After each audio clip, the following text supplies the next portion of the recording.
friends. Today I want to talk with you about the templates, how they work, and what you can do with them. So first up, I want to talk about how to take care of them when you open up a new set. So this set is an on the line set because I have my on the line set. One of my pieces met with a sad accident. So what I'm going to show you is how to, which one am I missing? I think I'm missing that one. The rest of these will go repackaged. I want to show you how to take off the plastic that's on it, or the paper that's on it, to protect it. So you can get tape and try and pull on it, but really the fastest way, and I don't super recommend this. Well, okay, to begin with, I didn't recommend this way, and the reason is because you could scratch it up, but guess what? After I've had these for over a year, they get scratched up anyway, just from regular use, and this will hardly, as you can see, when I stick that pin in, it hardly catches anything anyway. Okay, so this set is called On the Line, and I, again, broke one. They don't break easily, but it's possible to break them. But the little paper that comes inside of them that talks about how to take care of them has an email on it. And when you can send questions or concerns to that email, and we can make arrangements for me to ship you a replacement one. So that is how you take off the cover for it. Okay, now I want to kind of explain how they work. Let's put these three together the way that they go. Each of the sets comes with, well, most of the sets come with either 3 or 4. And as I show them to you, I'll explain how to know whether they're going to come with 3 or whether they're going to come with 4.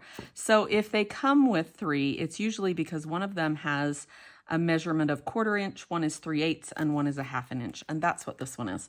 So these three, the On the Line, the Radii, and the Scatters. I don't have a full package of Scatters with me right now because I don't happen to have any in stock. Okay, so these are the utility ones: the On the Line, the Radii, and the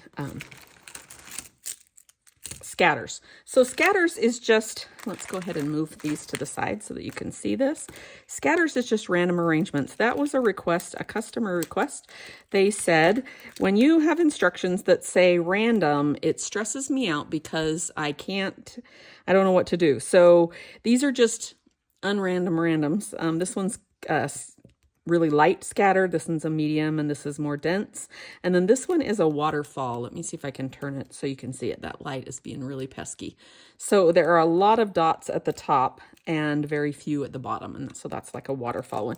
So that's what Scatters is for. It's really only for when the instructions say fill the space with assorted, scatter, random. Okay, this one, this one has the lines, and so here's how this one works. If this is the edge of my project right here, I'm hopeful that you can see.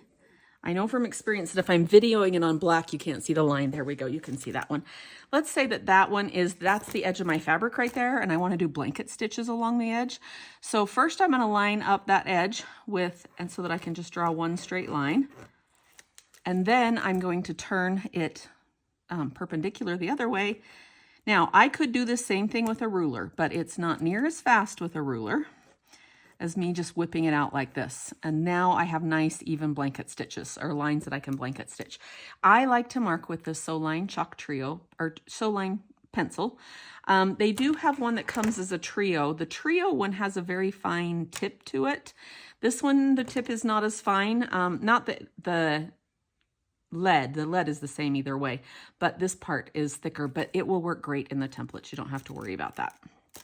Okay, so that's a lot of what I use the lines for. Anytime I need straight lines on something, or if I need something to be evenly spaced, like these lines right here that I wanted to be evenly spaced, or these guys right here that I wanted to be evenly spaced, it was easiest for me to just lay this down and mark the lines and then go to town on where they are. So I use them to make the stitches that I already am doing look pretty. This one is called Radii, and it's the oddball. It has 6 different pieces in it. So when I'm making a flower, let's slide this over so you can see it a little bit better, having fresh surface. I know how to make a flower with 4 spokes. I'm not terrible at making a flower with 6 spokes, and I can do 8 spokes. I'm kind of bad at 5, but one thing I'm horrible at is 7. If I want a flower to have 7 spokes, and 7 is pretty, it's an odd number. Here's what I recommend when you mark. Mark the center first in case your thing gets slid. And then I'm going to go out to, in this case, I'm going to go out here to the second solid line. And notice that I'm twisting. If I want to get a dot, that's the best way to get a dot, is to twist. And this doesn't mark as well on this pillowcase that I'm marking on right now as it does on wool or on cotton. Okay, can you see those 5 dots? We might want to zoom down so that we can see them. There we go. Now you can see those 5 dots. Okay, now if I were to sew lazy daisy stitches to each one of these, I would have a perfectly even flower. So even though I can do it evenly at 4, I can do it evenly at 6, or I know how to mark 4 and 6. Even though that's the case, then I know that I'll be at the same spot out here. So those flowers that, the roses that you just weave over, under, over, under, over, under, those are most commonly done with 5 spokes. And so that's the perfect thing to just go ahead and mark the center, mark out to the same line. If you are winging it when you're marking your 5 spots, it's not that it will mess up your rows if they aren't evenly spaced like that. What will mess it up is if the length here on the spokes is different. If you've got one spoke that sticks a long ways out, then when you're weaving around here, it's going to stick out in the end. So I find that they're called radii because I'm a math nerd, and any line from the center of a circle to the outside edge is called a radius.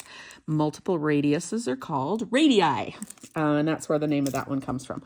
So those are the utility ones. Now let's talk about the others. Let's zoom out just a little bit. I keep track of them kind of in collections. Now, my original versions of these two, and the scatter still doesn't have an insert, but my original versions of these didn't have any instructions on the inside, but people had asked for that. So I have a drawing that, this comes on the inside of the packaging for radii, and this one comes on the inside of the packaging for on the line. And then these others that are not utility ones, these are for making pretty stitches. So these two I think of as partners. This is circles and this is hexies. They each have 3. So remember that when I said there's 3, it means that they are, in this case, it's 3/4 of an inch, 1/2 inch, and 1 inch apart, so that you can make those the hexagon grids. And so inside of the hexagon one, in the back of this pattern back here, it will have this. And this shows each one of these. Let's back it up just a little bit. Is that a good enough spot? Yes. Each one of these shows 4 different designs that you can do. You can do more than 4 designs, but 4 designs fit on a page, so that's what you got. And it's not wordy instructions. It is a visual. So then you go ahead and put 3 stitches between the dots, add a cross to the center. Just go 1 stitch past the dots each time. And that's how you can make those. And then from time to time, I post on social media or in my newsletter, I will put additional ideas because this is by no means all of them. So that's the hexies one.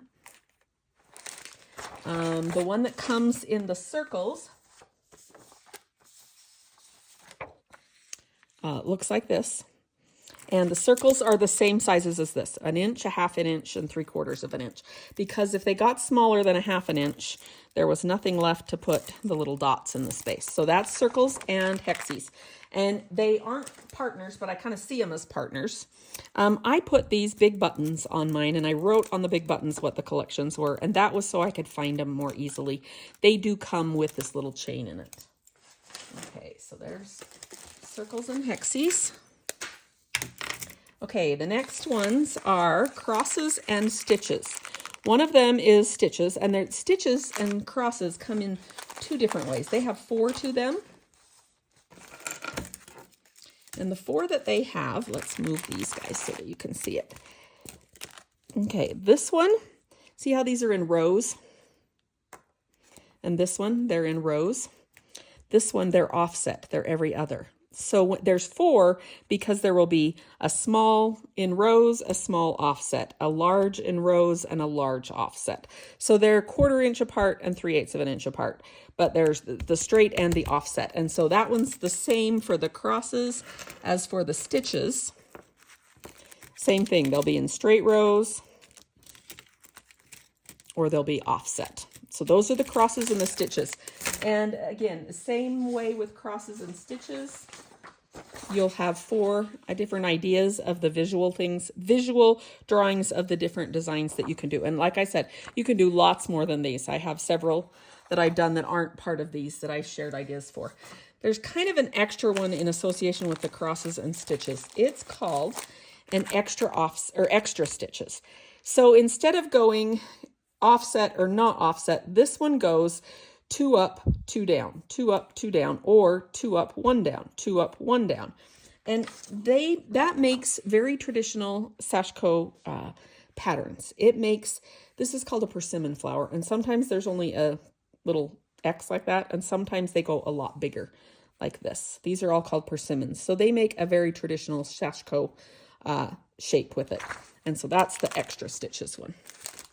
Okay, and then the last one, we did crosses, we did stitches, we did, on the dots are our last one. So these are the 2 on the dots. There's on the dot 60 and on the dot. And the difference is the on the dot is a square grid. It's what you'd think of, just a square grid. And so there's the ideas that you can do with that. A on the dot 60 means that instead of there being, again, the math nerd in me coming out, instead of the grid being a 90-degree grid, it's a 60-degree grid. So instead of it being squares, it's triangles on that one. And because of that, it makes wonderful diamonds, stars, and triangles. Okay, so that's on the dot and on the dot 60. So what can you do with these? Well, I showed you all of those samples, but let me leave you with showing you some of the different things that I have made as demonstrations for them. I use them in all of my designs. Lots of times I think a space needs something for a filler, so I fill in with these. But also I have made some demo things, so I will add those to the end, and we'll see you next time.